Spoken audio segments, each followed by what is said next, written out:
अगर आपको government agency पे भरोसा नहीं है या आपको डर है कि आपको पकड़ लिया जाएगा, आपके खिलाफ कोई एक्शन होगा, तो आप पालोना से संपर्क कीजिए। 9798454321 पर आप पालोना से कांटेक्ट कर सकते हैं। हम बच्चे की सुरक्षित डिलीवरी सुनिश्चित करवाएंगे, ये हमारा वादा है। और इसके साथ साथ आपका कहीं पर भी नाम नहीं आएगा, आपकी कहीं पर भी बेइज्जती नहीं होगी, आपको कहीं पर भी अपमानित नहीं होना पड़ेगा, ये भी हमारा भरोसा रखिए। हम नमस्कार, मैं हूँ मोनिका आर्य। नवजात शिशुओं को बचाने की मुहिम पालोना में एक बार फिर आप सभी का स्वागत है।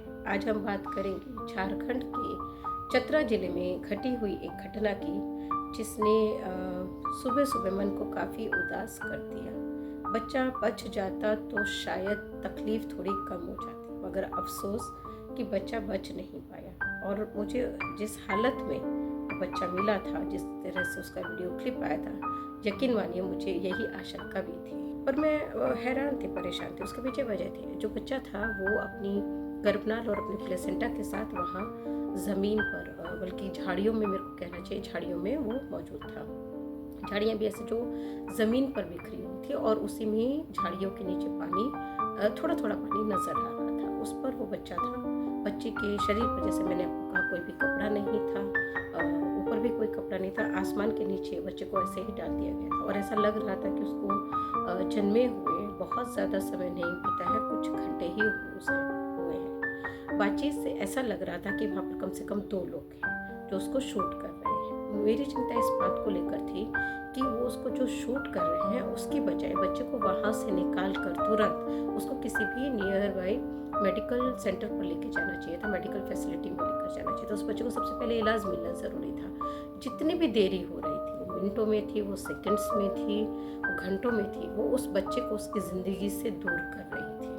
मैं उस चीज़ को महसूस कर पा रही थी। पता नहीं जो सामने वहाँ पर थे वो इस बात को क्यों नहीं महसूस कर पा रहे थे। वो जितनी भी देर का, कुछ सेकंड या कुछ मिनट का वीडियो है वो, जो जब मेरे पास आज सुबह वो आया, तो सबसे पहला जो ख्याल मेरे मन में आया वो ये आया कि वो लोग बच्चे को वहाँ से निकाल क्यों नहीं रहे हैं। वो बात कर रहे हैं, उसको देख रहे हैं, उसको शूट कर रहे हैं, लेकिन उसे निकाल नहीं रहे हैं। तो जो जिन्होंने मुझे भेजा था, उनसे मैंने सबसे पहले यही बात की। मैंने कहा कि आप उस बच्चे को वहाँ से निकलवाइए सबसे पहले, और हॉस्पिटल में भिजवाइए, मेडिकल ट्रीटमेंट दिलवाइए उसे।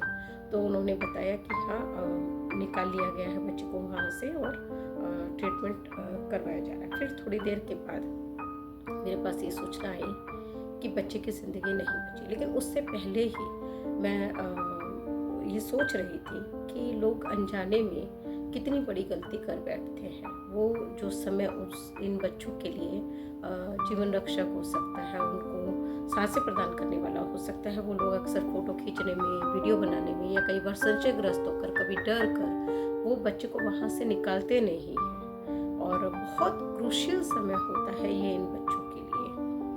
मैं हमेशा अपनी वर्कशॉप्स में भी ये बात कहती हूँ, और जो स्टेक होल्डर्स हैं, जिन पर जिम्मेदारी है इन बच्चों को बचाने की, मैं उनको भी यही बात कहती हूँ कि जब भी आपके पास सूचना है किसी इस तरह के हालात में बच्चे को मिलने की, तो जो पहला दायित्व है वो ये है कि बच्चे को तुरंत वहाँ से निकलवाना। जैसे ही इन्फॉर्मेशन आए, वो तुरंत बच्चे को वहाँ से निकलना चाहिए। अगर आप ये वीडियो देख रहे हैं और आप कॉमन मैन हैं, कोई स्टेक होल्डर नहीं है जिन पर इन बच्चों की रक्षा की जिम्मेदारी हो, तो मैं आपसे भी यही कहूँगी कि जब भी ऐसी कोई जानकारी आपके पास आए, तो जिसने भी आपको ये सूचना दी, आप उनको कहिए कि बच्चे को उस स्थिति में ना छोड़े, बल्कि तुरंत वहाँ उस स्थिति से निकाले जिस भी स्थिति में बच्चा है।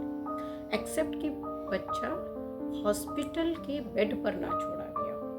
अगर वहाँ है तो वो सेफ हैंड्स में, लेकिन अगर वो वहाँ नहीं है तो जिस भी स्थिति में बच्चे को वहाँ से निकालकर जो भी नियरेस्ट मेडिकल फैसिलिटी सेंटर है, वहाँ बच्चे को ले जाना चाहिए।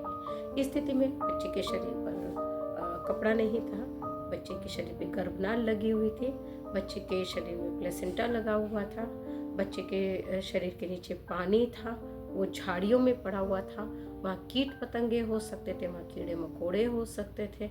ऊपर क्योंकि आसमान के ठीक नीचे था, तो जो खुला आसमान है, जैसे वहाँ से जो नमी गिरती है, मान लीजिए बच्चे को अर्ली मॉर्निंग छोड़ा गया था या रात में छोड़ा गया था, तो वो नमी भी उस बच्चे के ऊपर गिर रही थी, और पत्तों से भी नमी आ रही थी। तो ये जो सारे फैक्टर्स हैं, ये उस बच्चे के लिए ज़िंदगी की जो लड़ाई है उसको और मुश्किल बना रहे थे। तो वैसे समय में ज़रूरत इस बात की होती है तुरंत बच्चे को वहाँ से निकाला जाए, तुरंत उसको हॉस्पिटल ले जाया जाए। ये बात मैं आपसे भी कह रही हूँ, सभी स्टेक होल्डर्स से भी कह रही हूँ कि इंतज़ार मत कीजिए कि कोई चाइल्ड वेलफेयर कमेटी किसी को भेजेगी, चाइल्ड लाइन वाला कोई आएगा, कोई पुलिस आएगी। नहीं, बच्चे को लेकर जहाँ भी है सबसे पहले वहाँ से निकाल कर उसको लेकर जाइए। दूसरी बात मैं उन लोगों को कहना चाहती हूँ जो इन कंडीशंस में बच्चों को छोड़ते हैं। जैसे मुझे लगता है कि जिस स्थिति में ये बच्चा मिला है, ये बहुत विश्वास से तो नहीं कह सकती हूँ, लेकिन मेरा ये अंदाजा है कि इसको इसकी माँ ने ही वैसी स्थिति में छोड़ा है, क्योंकि अमूमन इस हालत में मिले बच्चे माँ द्वारा ही छोड़े जाते हैं। तो मैं उनको ये कहना चाहती हूँ, इस उन परिस्थितियों में पड़ी हुई उन सभी माँ को कहना चाहती हूँ जिनकी वजह से वो बच्चों को इस हालत में छोड़ती हैं, कि ऐसा करने की कतई ज़रूरत नहीं। आप चाहें तो अपनी चाइल्ड वेलफेयर कमेटी में जाइए, मतलब बच्चे के जन्म से पहले रहिए और उनको बताइए कि आप इस तरह की स्थिति में हैं, आप इस बच्चे को जन्म के बाद नहीं रख सकते हैं, तो वो बच्चे के जन्म की व्यवस्था भी कर देंगे और उसको सुरक्षित अपने पास लेने की व्यवस्था भी कर देंगे। अगर आपको गवर्नमेंट एजेंसी पे भरोसा नहीं है या आपको डर है कि आपको पकड़ लिया जाएगा, आपके खिलाफ कोई एक्शन होगा, तो आप पालोना से संपर्क कीजिए। 9798454321 पर आप पालोना से कांटेक्ट कर सकते हैं। हम बच्चे की सुरक्षित डिलीवरी सुनिश्चित करवाएंगे, ये हमारा वादा है। और इसके साथ साथ आपका कहीं पर भी नाम नहीं आएगा, आपकी कहीं पर भी बेइज्जती नहीं होगी, आपको कहीं पर भी अपमानित नहीं होना पड़ेगा, ये भी हमारा भरोसा रखिए। हम आपके जिले की चाइल्ड वेलफेयर कमेटी से आपको कनेक्ट करवा देंगे। आपको बिल्कुल भी घबराने की ज़रूरत नहीं, पूरी प्रक्रिया ये गोपनीय होती है।